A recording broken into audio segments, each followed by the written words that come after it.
Hey, today we are going to create an animation with a long stylish shadow. Let's start by creating some text. Let's call it shadow. Align it nicely using the Align panel. Next, pre-compose the text layer and name the composition text.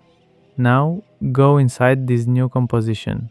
Click on the region of interest icon, that little square under the preview.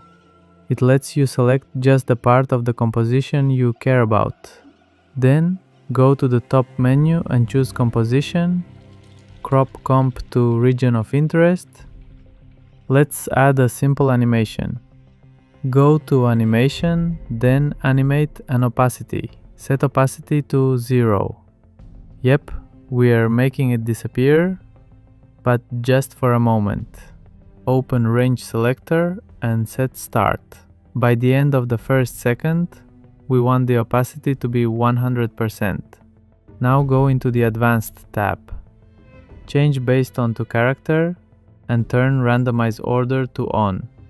Random letter appearance looks cooler, trust me.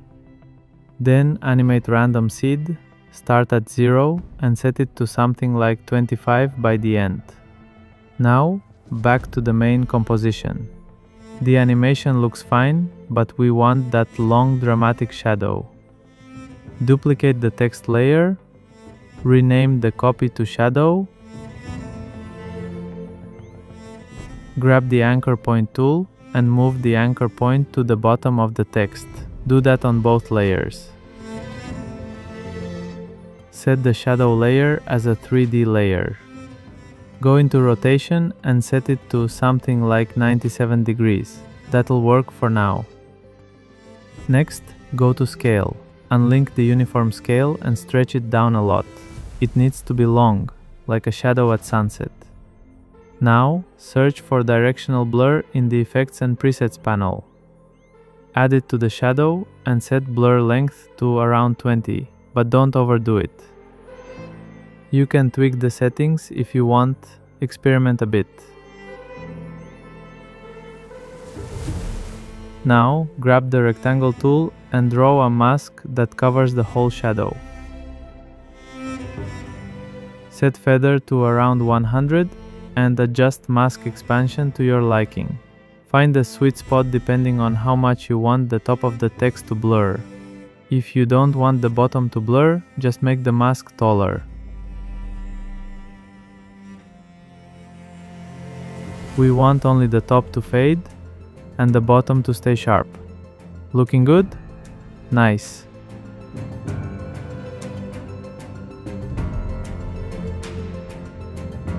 Let's add one more thing. Select the shadow layer, right-click and go to Layer Styles Inner Shadow.